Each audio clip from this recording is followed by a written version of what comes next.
une très belle saison. Eh ben, on va passer une très belle saison. En tout cas, on espère que ça sera le cas et que vous le vivrez aussi avec nous tout au long de la saison, que ce soit en live avec nous tous les lundis à partir de 19h30. Et puis, vous avez aussi le streaming pour vous rattraper, et même le replay sur la chaîne YouTube du live en question, disponible dès la fin de cette diffusion. Messieurs, on va pas trop tarder. On va aller directement dans le vif du sujet et parler du premier match qu'on va débriefer cette semaine. Le premier des deux matchs, celui du derby de Madrid qui a eu lieu ce dimanche à 21h au Wanda Metropolitano. Score de parité, un partout pour cette rencontre entre les deux équipes.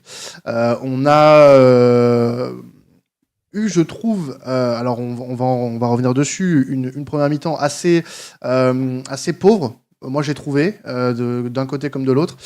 Pas forcément inintéressante, mais assez pauvre malgré tout. L'action s'est surtout passée en seconde période, que ce soit sur le terrain ou en dehors, et on aura l'occasion de revenir là-dessus, notamment avec toi, Victor, parce que tu as pas mal réagi sur ça hier soir. Et on va revenir, bien sûr, beaucoup sur le jeu et sur peut-être des regrets à nourrir pour le Real Madrid sur cette deuxième période où il y a eu une domination nette quand même des merengues. Les hommes de Simeone ont capitalisé sur le peu d'offensive qu'ils ont eu sur cette deuxième période. Messieurs, votre ressenti à chaud sur cette rencontre, je vais peut-être commencer avec toi, Victor. Toi qui, on sait, couvre notamment les rencontres du Real Madrid pour le Journal du Real. Qu'en as-tu pensé globalement de cette rencontre? Est-ce que l'analyse qui vient d'être faite pour toi est la bonne? Sur la première mi-temps, mais même la deuxième mi-temps, beaucoup de déchets techniques. De toute façon, le derby de Madrid est connu pour être toujours un match très haché, très physique, où il se passe autant de choses sur le terrain qu'en dehors. Depuis quelques années, c'est assez triste. Si on se concentre vraiment sur le contenu de la rencontre, sincèrement, le match est mauvais dans un sens global du terme. Comme je l'ai dit, beaucoup d'erreurs techniques. Je me focus un peu du côté du Real Madrid, symbolisé, je pense, par la prestation, par exemple, d'Aurélien Tchouaméni, que j'ai trouvé très mauvais, balle au pied, très mauvais. Ferland Mendy aussi, même s'il a été très solide défensivement.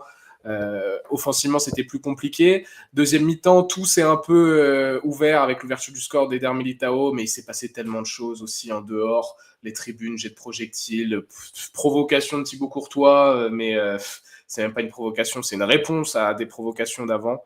Donc il y a énormément de choses à dire sur cette rencontre. Évidemment que le Real Madrid peut être frustré parce qu'ils avaient l'objectif de prendre les 3 points, revenir à un point du FC Barcelone. Tu tenais cette victoire, mais Carlo Ancelotti, il a fait du Diego Simeone en fin de match. Et encore une fois, comme l'année dernière, ça n'a pas marché. Et ils se sont fait donc égaliser dans les derniers instants par un but d'André El Correa. Et puis voilà, c'est catastrophique. Les choix de Carlo Ancelotti en fin de match sont beaucoup trop timides. Alors on peut parler des options qu'il a sur le banc ou autre, mais finir le match avec Fran Garcia, Ferland Mendy, Lucas Vazquez, Dani Carvajal, 6 défenseurs sur la pelouse, tu t'exposais à de gros risques. En plus de ça, blessure de Thibaut Courtois pour les 2-3 prochaines semaines. Voilà, il y a beaucoup de mauvaises nouvelles du côté du Real. Et puis on va pouvoir développer un peu plus sur ce qui s'est passé aussi en dehors. Mais ouais, le Real peut nourrir des regrets, c'est clair et net.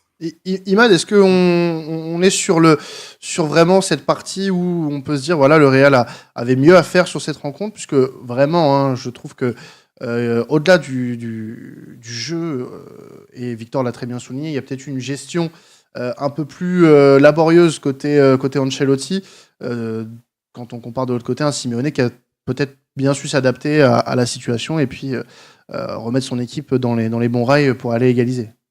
Ouais, et puis ce que j'ai trouvé bizarre chez Ancelotti, c'est qu'il disait il y a quelques semaines qu'il avait une bonne profondeur, qu'il avait beaucoup de joueurs et qu'il allait se casser la tête même à savoir comment il allait composer ses équipes. Et c'est vrai qu'il n'a pas vraiment fait tourner, il a même tardé à faire ses changements. Oui, le Real Madrid peut nourrir des regrets parce que en face, j'ai aussi trouvé, pour parler un peu de l'Atlético, un Atlético assez pauvre. Euh, Même Sorloth, je ne l'ai pas trouvé très inspiré quand il avait la balle. Je trouvais que c'était lourd, que c'était compliqué. Alors que franchement, la ligne d'attaque au départ, avec Griezmann, avec Sorloth, avec Julian Alvarez, tu te dis que quand même des individualités assez fortes du côté des Colchoneros. Et ouais, j'ai pas trouvé la prestation de l'Atlético digne. Après, comme on l'a dit, un derby de Madrid, c'est pas souvent spectaculaire.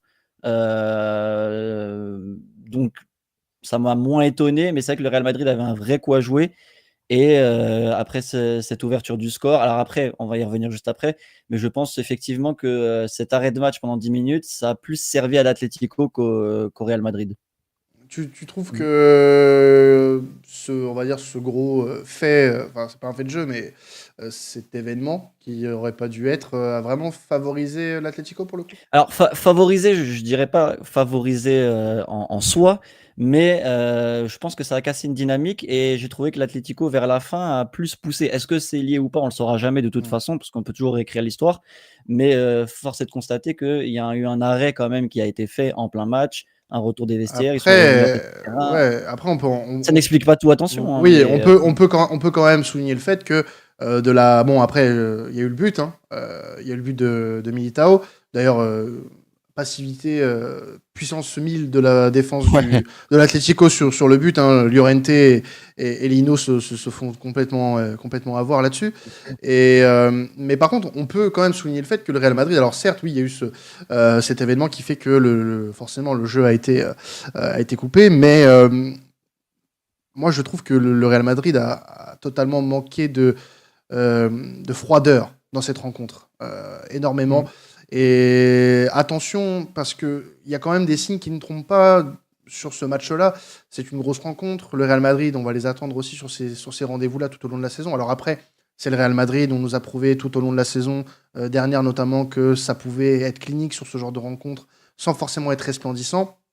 C'est la clé, hein, de ce Real Madrid-là sur la campagne 23-24 en Ligue des Champions notamment. Donc pour moi, attention quand même à pas trop s'endormir côté madrilène, enfin côté merengue, puisque tu as quand même Mbappé qui était absent, tu as eu Courtois qui vient de se blesser pour plusieurs semaines, comme l'a dit Victor. Donc petit à petit, ce sont des mauvaises nouvelles, des petites mauvaises nouvelles qui s'enchaînent, et des résultats comme cela, ça peut avoir un léger impact sur le court terme pour les hommes d'Ancelotti. Donc moi je trouve que c'est pas du tout pas du tout un bon résultat. Pas C'est- forcément c'est- sur le plan comptable, mais aussi sur un court moyen terme. Pour moi, ça peut Ouais. impacter un peu l'équipe. Non, mais c'est pas en fait, c'est pas dramatique en soi, mais comme tu l'as dit, ça commence à être des petites mauvaises nouvelles qui s'accumulent. Mm. Après, voilà, en fait, c'est plus une mauvaise opération. En fait, c'était plus l'occasion d'avoir une bonne opération qu'ils n'ont pas faite, parce que tu recollais vraiment au Barça avec une victoire. Et c'est vrai que cette frustration de prendre le but, mais après, voilà, ils sont pas largués en Liga, comme le Barça a perdu. C'est Le Real ça. Madrid n'a pas encore perdu cette saison, quoi qu'on l'en dise. Donc, c'est Non, il faut pas que ça parte dans un cercle vicieux, en fait. Non, mais il n'y a pas de raison, c'est contextuel. Le derby de Madrid, d'ailleurs, sur l'historique, hein, des résultats du Real Madrid face à C'est toujours l'Atlético sur ce les dernières score-là. saisons, et c'est toujours compliqué. L'année dernière, d'ailleurs, et c'est les deux seuls matchs qui perdent sur l'entièreté de l'exercice 23-24, c'est face à l'Atlético. Et on le sait, ce derby de Madrid, il est toujours très physique et il est loin d'être spectaculaire. Moi, je notais surtout un déchet technique que j'ai trouvé d'une certaine rareté sur les derniers affrontements. Là, on avait vraiment passé un niveau. Et il n'y a pas forcément de quoi s'inquiéter du côté du Real, parce que dernièrement, l'intégration d'Mbappé se passait de mieux en mieux. Franchement, ça montait en puissance. Là, il y a un petit coup d'arrêt, mais parce qu'il y a le but. En fait, cette frustration est uniquement liée au but, parce que lors des 45 premières minutes, moi, j'avais vraiment ce sentiment qu'aucune des deux équipes cherchait à perdre, en fait. Parce que ce point du match nul, au vu de la défaite du FC Barcelone, arrangeait autant le Real que l'Atlético. En plus de ça, on avait deux systèmes de jeu qui se superposaient l'un l'autre. 4-4-2 à plat d'Ancelotti à la perte du ballon, 4-4-2 à plat de Diego Simeone à la perte de ballon. Donc finalement, les deux équipes se neutralisaient. Et donc dans cette conquête de points, on est frustré si on est supporter du Real parce qu'il y a cette égalisation en fin de match. À part ça, sur le contenu global, il y a beaucoup de choses à en tirer parce que Ancelotti est revenu à son 4-4-2 en losange, mais il y avait un manque cruel de créativité, encore une fois, au milieu de terrain. Le manque de Toni Kroos, il est abyssal, et on s'en rend compte, peu importe le schéma de jeu, c'est tellement dur de le remplacer. Et voilà, donc oui, tu perds 2 points parce que but en fin de match, mais le match était tellement compliqué. Un match nul au Civitas Metropolitano, avec en plus ce qui s'est passé durant la rencontre. Allez, on prend. Alors, moi j'aimerais quand même avoir ton avis, Alan, sur le match. Est-ce qu'on peut parler plus de défaillance côté Real Madrid ou plus de réussite côté Atlético? Bah écoute, c'est vrai que la copie, comme elle a été dite, elle est brouillonne du Real Madrid. Et pourquoi elle est brouillonne? Parce qu'il y a certaines individualités qui selon moi, n'ont pas répondu présent. Mhm. On parle de l'absence de Toni Kroos. Justement, je trouve que le match de Tchouaméni hier est très compliqué. Je trouve un peu paumé dans ce schéma de jeu avec Ancelotti cette saison. Il va se reprendre, hein, il est encore jeune, etc. Mais c'est vrai que il a été en difficulté dans la construction et à la récup aussi. Donc, attention à lui. Et Rodrigo aussi, que je trouve en attaque qui n'est plus le même que celui qui était l'année dernière, beaucoup moins clinique, beaucoup maladroit aussi. Hein. Donc, forcément, qu'il y a des individualités qui galèrent, parce que le Real n'a pas la réussite de l'année dernière au vu de la saison stratosphérique qu'ils ont fait, forcément, ça crée une balance assez néfaste. Mais bon, moi, je ne m'inquiète pas trop pour le Real Madrid, parce que mine de rien, au niveau comptable, ramener un point du Metropolitano, ok, sur les faits, c'est dommage parce qu'il y a un but en fin de match. Mais l'Atlético, quand même, à domicile, c'est toujours très, très, très compliqué. À part Bilbao et le Barça l'année dernière, ils n'ont quasiment pas perdu chez eux. Donc, c'est un point qu'il faut prendre. Ils ne sont pas du tout décrochés au classement, loin de là. Ils ont 3 points de retard face au Barça. On verra par la suite. Mais oui, j'ai trouvé que c'était un match comme on a l'habitude entre ces deux équipes très hachées et où il y a eu des péripéties tout au long du match. Justement, tu parlais de Rodrigo, Alan. Est-ce que tu penses que le contexte lié à l'arrivée notamment d'un Kylian Mbappé, parce que c'est beaucoup ce qui ressort dans certains médias, peuvent nuire aux performances du Brésilien, à ton avis, ou pas? Ah bah oui, complètement. C'est vrai que il était super à l'aise dans son rôle la saison dernière. Là, dans le schéma qui a été proposé avec Ancelotti, il jouait à la place d'Mbappé au lieu de jouer à la place où il jouait l'année dernière, où il était plus cantonné à un rôle à droite. Mhm. Je trouve que c'est compliqué pour lui parce que c'est quand même un joueur qui est hyper jeune, qui était sur une très bonne lancée. Faut voir après, hein, forcément, le temps que ça s'acclimate, le temps que la mayonnaise prenne. Mais quand je vois les performances de Brahim Diaz aussi, notamment, qui est encore meilleur que la saison dernière, qui est Vinicius, qui est toujours, moi, je trouve, aussi percutant.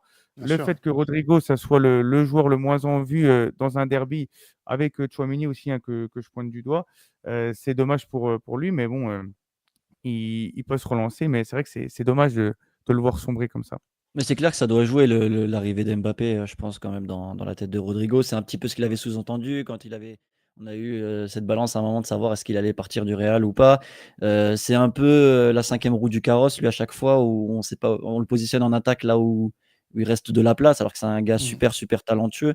Donc peut-être que ça peut jouer sur ses performances. Je pense que rien que mentalement, ça doit jouer l'arrivée d'Mbappé dans sa tête. Victor, est-ce que toi, qui suis le Real, tu penses que tout ça est lié quand même à la situation autour de son poste qui est peut-être un peu incertaine avec l'arrivée d'Mbappé? Ça peut jouer quand même. Alors, de ce qu'on sait, évidemment que l'arrivée de Kylian Mbappé représente un défi de taille pour Rodrigo, que forcément, il y a un moment donné, d'ailleurs, Carlo Ancelotti, dans les grosses rencontres, lorsqu'il pourra compter sur son contingent complet, notamment le retour d'Eduardo Camavinga, il va devoir trancher si on garde une attaque à 3 ou si on repasse sur ce milieu en losange avec en pointe Vinicius Mbappé. Pour l'instant, le questionnement ne s'est pas posé à Carlo Ancelotti au vu de toutes les blessures au milieu de terrain. Il a toujours pu aligner les 3. Là, il y avait en plus de ça la blessure de Mbappé. Donc, on en attendait forcément un peu plus de Rodrigo sur cette rencontre. Moi, je suis d'accord avec vous. C'est simple. Je crois qu'hier, il a réussi 0 dribble sur la rencontre. Il a perdu l'entièreté quasiment de ses duels. Et en plus de ça, il a eu une occasion très franche sur une combinaison sur corner en deuxième période où il rentre pas assez dans le ballon et le ballon s'envole malheureusement. Par contre, voilà, moi je vais pas être aussi catégorique que vous sur le début de saison. Par exemple, je trouve que c'est Vini, celui qui a raté pour l'instant le début de saison d'un point de vue individuel. Depuis 2 matchs, ça va beaucoup mieux. Son match hier notamment était très bon même. Kylian Mbappé lui a été décisif maintes et maintes fois et a été protagoniste. Mhm. Et Rodrigo, sincèrement, depuis le début de saison, voilà, il est obligé de s'adapter, on est d'accord. Coller la ligne lorsqu'on est sur un 4-3-3 à droite, ce n'est pas sa zone préférentielle, mais il a bien compris que c'était impossible désormais d'aller sur le flanc gauche dans les zones de demi-espace parce que Kylian Mbappé et Vinicius en raffolaient tellement que là, ça créait en permanence une surcharge. Donc, les performances de Rodrigo ne sont pas moins bonnes. L'année dernière, il a vraiment réussi 6 premiers mois excellents et 6 derniers mois un peu plus mitigés. On va voir si, à l'avenir, un rôle de super sub ou il va avoir beaucoup de titularisation, hein, c'est pas le débat, mais dans les grandes rencontres, retourner un rôle de super sub en fonction de comment Carlo Ancelotti veut animer son équipe dans les grands matchs, ça peut aussi lui être utile. Mais sincèrement, d'un point de vue global, pour l'instant, Rodrigo donne vraiment motif de satisfaction. Ouais, mais il y a aussi, je voulais rajouter le fait qu'il soit pas dans les ballons d'or. Il avait fait une petite phrase, un petit post Ça, oui, ça Insta, l'a affecté. Ça, oui, ça l'a affecté. on le sait, ça l'a affecté. Il a communiqué dessus. Carlo Ancelotti a discuté avec lui vis-à-vis de ça. Et Il que n'y a pas oui, une histoire avec le groupe WhatsApp aussi où il était. il avait dit faut pas oublier le R. Voilà, Voilà, n'oubliez c'est pas le ça. R quand vous parlez. Non, mais Notamment. il y a plein de choses. Hein. Il y a plein de choses depuis le début de saison. Il y a aussi beaucoup, attention, hein, par exemple, il avait donné une interview à ESPN Brésil qui a été repris par beaucoup de médias en pensant qu'il parlait du Real Madrid quand il disait je suis valdingué à droite, à gauche, je joue pas dans mes positions préférentielles. Il parlait de lui au Brésil. Mais on a tout de suite repris ça en pensant qu'il parlait du Real. En fait, Rodrigo aussi se met dans des positions assez délicates. Le club lui a fait remarquer 2-3 fois attention, parce qu'on le sait que le Real Madrid, c'est une vraie institution au niveau de la communication. C'est très fermé. Et Rodrigo, déjà l'année dernière, souvenez-vous, avant la finale contre Dortmund, il avait eu des déclarations très maladroites dans la presse en évoquant son avenir avant une finale de Ligue des Champions. C'est ça que je faisais référence, ouais. Voilà, ça n'avait pas du tout plu à Florentino Pérez. Le club lui avait fait comprendre. Carlo Ancelotti lui a fait comprendre aussi cette saison que voilà, il va falloir se battre sur le terrain. On peut donner l'exemple d'Eduardo Camavinga ou de même d'Aurélien Tchouaméni, qui ont toujours dû se battre pour avoir une place de titulaire ou autre, avec des joueurs avec plus d'expérience, plus de renommée mondiale comme Toni Kroos ou Luka Modric. Là, voilà, Rodrigo, il le sait. Il y a du travail et il est moins bankable. Il souffre de ça, moins bankable que les deux autres. Maintenant, sur le terrain, sincèrement, son niveau, et je le considère un cran en dessous, mais il a un potentiel de malade et qui sera formidable au Real Madrid. Alors, messieurs, moi, je voulais vous poser un dernier angle sur ce match-là. C'est voilà, le point comptable. C'est mon côté métier de finance, ça.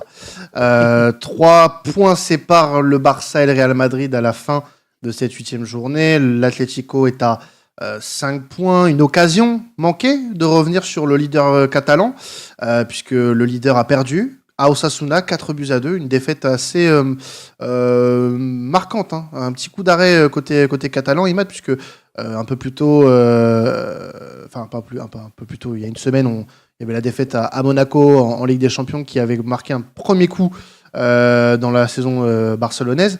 Mais est-ce qu'on peut concrètement parler de très bonnes occasions manquées, de recoller un petit peu au Barça, que ce soit du côté merengue ou du côté des colchoneros, puisque même si y a 5 points, l'Atlético Madrid avec 2 points de plus aurait pu mettre une pression et au Real et au Barça. Après, vous allez me dire, il n'y a que 8 journées, mais dans des grands rendez-vous comme ça, les points coûtent cher. Donc est-ce que pour vous, les deux peuvent nourrir des regrets à ce moment de la saison ? Alors d'abord, je fais une toute petite parenthèse sur le Barça. Effectivement, le score est quand même, comment dire, retentissant, mais c'est vrai qu'il s'explique par une énorme rotation d'Hansi Flick, à tort ou à raison, ça c'est un autre débat, qui a fait quand même pas mal tourner avec une défense très très très très jeune et inexpérimentée. Pourquoi il a fait ça alors que vous affrontez Young Boys à domicile? Alors moi je suis du même avis que toi. Ce qui se dit, c'est que en fait, comme il y a déjà une défaite en Ligue des Champions, il fallait assurer la victoire contre Young Boys Bern et qu'ils a fait tourner. Parce que l'objectif, c'est quoi? C'est le top 8 pour le Barça? Ouais, je pense qu'ils veulent clairement. Ouais, mais je pense qu'ils veulent absolument pas rater la qualif. Mais vous savez que le Young Boys Bern cette année, c'est une cata. Alors, je ne suis pas le championnat suisse, mais je crois que sincèrement, ils sont presque relégables dans le championnat suisse. Genre, mais moi, je suis de ton avis aussi, et je pense qu'en plus, la mauvaise gestion qui a été faite, c'est le fait d'avoir titularisé Lewandowski, d'avoir mis sur le banc Rafinha Yamal, parce que en fait, Lewandowski n'a pas été servi du match, et au moment où Rafinha Yamal rentre, c'est là qu'il le sort, alors que le Barça court après le score, et alors qu'un Lewandowski aurait pu être utile pour pouvoir marquer. Donc, en gros, pour pas m'éloigner trop du sujet principal, juste pour dire que voilà, ce score du Barça, pour moi, il n'est pas significatif sur la bonne dynamique qu'ils ont eue. Le Barça a pas mal fait tourner sur ce match-là. Ce qui serait intéressant de voir, alors par contre, ce qui est intéressant de savoir, c'est qu'il y a beaucoup d'absents au Barça et que quand le Barça veut faire tourner, tu peux pas trop compter sur les joueurs de rotation, en tout cas pas tous. Après, occasion manquée, moi en fait, je fais la part des choses, c'est-à-dire que c'est pas parce que tu manques une bonne opération que tu fais une mauvaise. La bonne opération aurait été de gagner pour se rapprocher du Barça. Après, ne pas avoir gagné ne fait pas comme tu l'as dit, de ça une mauvaise opération, puisque tu restes à 3 et à 5 points du Barça. Il y a un Classico en fin de mois. Le Barça va même enchaîner avant le Real Madrid un match contre le Bayern. Donc, il y a des dynamiques qui vont changer. Il va y avoir une trêve internationale. on sait très bien qu'il y a certains clubs qui souffrent parfois de joueurs blessés au retour de ces trêves internationales. Donc, il y a beaucoup de paramètres en compte et très souvent, le mois d'octobre est un mois décisif, un premier tournant en tout cas dans la saison. Donc, je dirais pas que c'est une mauvaise opération qu'ont fait les deux clubs madrilènes. Ils ont manqué une bonne opération, certes, mais 3 et 5 points, c'est pas, voilà, c'est pas dramatique. Non, enfin pas à ce moment-là de la saison en tout cas. Non. Mais c'est vrai que on aurait pu penser que revenir proche, enfin du moins plus proche du Barça, avec la légère défaillance qu'il y a en ce moment, pourrait peut-être jouer sur le mental de certains côtés catalans. D'ailleurs, pour compléter, pour faire un petit complément d'information sur ce que disait Victor, les Young Boys, en effet, sont des ogres en Suisse, puisqu'ils sont littéralement avant-derniers du championnat. Voilà. Avec Donc, seulement rotation, donc encore plus la rotation que je ne comprends pas à titre personnel. Moi, avec seulement en tout cas, à 6 ce point- points, avec seulement 6 points pris en 8 matchs. Mais en plus, Osasuna à l'extérieur. à l'extérieur, c'est pas facile. C'est tellement alors, pas le match. Il n'y a plus Arrasate et tout, mais Non, depuis mais c'est toujours Arrasate, dur, c'est hein. une équipe très sérieuse. Et c'est Zaragoza, comme il s'appelle, sur l'ailier là prêté par le Oui, Bayern. Brian Zaragoza. Bayern, qui nous a fait mal avec Grenade l'année dernière Oh, déjà. son but. il est Oh là incroyable, là ce là mec là comme là ça. incroyable. Oh. Non, mais on a mangé des sacrés bangers. Mais en plus, Osasuna qui fait un bon démarrage malgré tout. Oui, et à l'extérieur, c'est jamais facile de les battre là-bas. Hein. Mais moi, je suis persuadé que c'est la direction du FC Barcelone qui a touché 2 mots à Hansi Flick. Parce que là, sincèrement, la Liga, c'est très bien. Mais je sais que le FC Barcelone a besoin économiquement, de faire un excellent parcours en Ligue des Champions. Et donc, finir dans les 8 premiers te donne déjà l'assurance d'être directement qualifié en 8e et tu gagnes beaucoup plus d'argent au niveau de la qualif, donc directement en 8e. Donc ça, je suis sûr que c'est un mot de Laporta ou du board du FC Barcelone qui a dit à Hansi Flick, mec, voilà, Monaco, faut pas. Là maintenant, il faut régler ça et il faut être sûr à 2000% de s'assurer la victoire face aux Young Boys. Mais d'un point de vue sportif, c'est ridicule. Il y a des deux aussi. Je pense déjà s'assurer la victoire du Young Boys. Et je parlais avec d'autres gens aussi, éviter peut-être les blessures parce que le Barça est tellement handicapé par les blessures. Tu te dis peut-être qu'il fallait faire tourner contre Osasuna pour éviter quelqu'un qui se blesse avant un Young Boys Bern. Sachant que derrière, tu as l'Atalanta, tu as le Borussia, tu as le Barça, tu as le Bayern, pardon. Donc, ouais, je pense qu'il a voulu faire tourner, mais moi, je suis pas d'accord. Et pas à ce point. Tu laisses pas 3 titulaires sur le terrain, sachant que déjà, tu as énormément de blessés. Et puis, t'as même pas de rotation, c'est des jeunes, c'est pas des genres de rotation. Et c'est ce que j'allais dire. En fait, le problème au Barça, c'est qu'il y a des exceptions comme Koubarsi Yamal, mais alors le Dominguez, le Gérard Martin en latéral, ça n'a pas le niveau même d'un club moyen de Liga déjà. Et actuellement. Après, évidemment, mais tu peux pas tout de suite les envoyer 19 ans, un titulaire charnière. Et je crois qu'il y avait même un joueur de 26-27 ans du nom de Ferran Torres qui n'a pas le niveau Ferran Torres, espagnol, si je peux me permettre. Non, mais Ferran Torres, ça fait des années que pour moi, il doit plus rien faire au Barça. Ah oui, laissez ce bon vieux Ferran tranquille, les amis, s'il vous plaît. Il vous a rien demandé. Karim te demande dans le chat comment tu accueilles l'arrivée de Chesney rapidement. Comme ça, après, on passe au prochain match. Par rapport aux joueurs qui avaient qui étaient sur la liste, il y avait Chesney, il y avait Navas. Alors moi personnellement, Navas, le problème c'est qu'il est joué au Real Madrid, ça peut être un problème pour certains, c'est un autre problème pour certains, pour d'autres c'est pas un problème.